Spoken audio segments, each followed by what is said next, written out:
You know, we all negotiate, every single day. Whether it's a huge business deal worth millions of dollars or just, trying to convince your kid that bedtime is, in fact, a good idea. It's a huge part of our lives. But what if I told you that almost everything we've been taught about how to negotiate is, well, just plain wrong? So today we're diving into the key lessons from Never Split the Difference by Chris Voss. Now, this isn't some academic theory.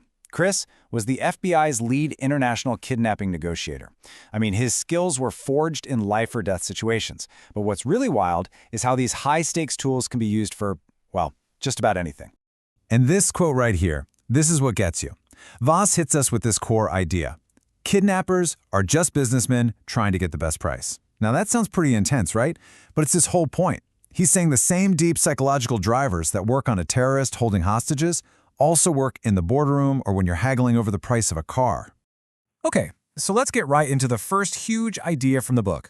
We need a whole new set of rules for negotiation. Voss is basically arguing that all the traditional methods we've learned are fundamentally broken because they ignore the one thing that truly runs the show: raw, messy, human emotion.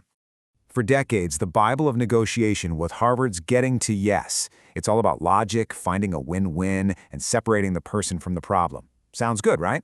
Well, Voss and the FBI found that in a real crisis, that stuff just completely falls apart. Their new rules? They flip that old playbook on its head. They say, forget logic. It's all about emotion. And you don't separate the person from the problem because the emotions are the problem. This isn't a battle of logic. It's a process of discovery. And why is that? Well, it comes down to a simple, hard truth about us. We love to think we're rational, but we're not. Voss pulls from the work of Nobel Prize winner Daniel Kahneman, who proved we have two systems in our brain. There's our slow, logical System 2 brain, but the one really in charge, that's our fast, impulsive, gut-driven System 1 brain, our animal brain. And that brain runs on emotion. So any effective negotiation has to speak its language. Okay, so if we're dealing with this emotional animal brain, how do we actually do that? Well, the first tool is one of the most powerful and honestly one of the simplest techniques in the entire book. It's called Be a Mirror.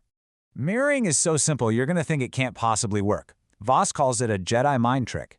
All you do is repeat the last 1 to 3 important words the other person just said. That's it. It's not about body language or anything like that, just repeating their words. This little trick taps into a basic human need to feel understood, and it makes people open up and just keep talking, often revealing things they never intended to. Want to say how powerful this is? Picture this. It's 1993, a bank robbery in Brooklyn. One of the robbers shouts, "We chased your driver away." Now, instead of asking a bunch of questions, Voss just mirrored him with a calm, questioning tone. "We chased our driver away?" And what happened? The robber felt heard, and he just started to vomit information, revealing that he had an accomplice the FBI didn't even know about, all from repeating 4 words. So how can you actually use this without sounding like you're just mimicking someone? Okay, imagine your boss comes to you with some insane request. Instead of arguing, try this 4-step method. First, use what Voss calls the late-night FM DJ voice. Slow, calm, soothing. Then start with a soft, "I'm sorry." Then you mirror them. You need 2 copies of everything? And then, this is the most important part, you just go quiet for at least 4 seconds. Let that silence do the work. It makes them think, and they often end up negotiating with themselves on your behalf. All right, so mirroring is amazing for building rapport. But what about when things get tense? When you can feel the negative emotions bubbling up that could just wreck the whole conversation?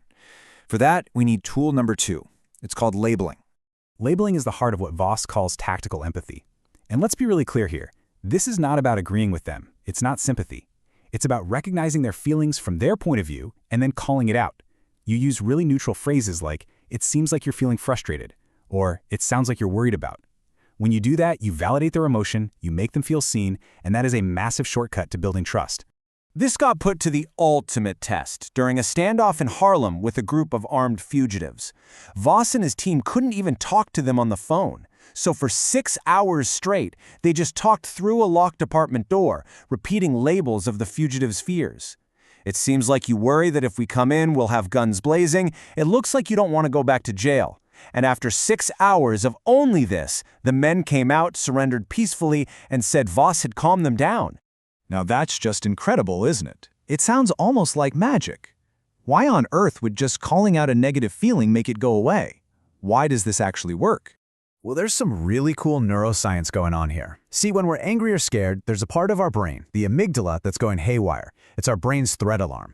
But studies show that when you put a label on that emotion, when you use rational words to describe it, you literally shift the energy in the brain. It moves from that emotional reactive part to the more logical thinking part. You're basically using words to deactivate the brain's fear response. Okay, so we've seen these tools work in these incredibly intense situations. Bank robbers, armed fugitives. But the real magic here is realizing that you can take this exact same mindset, these same techniques, and apply them in your own life. I'm talking starting with the very next conversation you have. It all really boils down to this fundamental shift in perspective. You have to stop thinking of negotiation as a battle to be won. It's not about beating the other person. It's a process of discovery. Your goal is just to find out what's really driving them. What are their fears? What do they really want? What's hiding underneath the surface?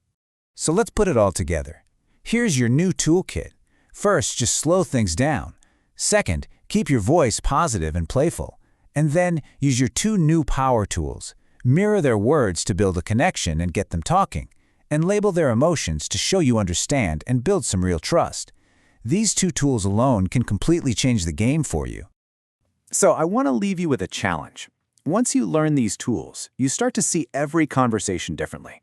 So in your very next interaction, I don't care if it's with your boss, your partner, even the person making your coffee, what's the hidden emotion you can spot? What can you label? Because that's where the real conversation, the real negotiation truly begins.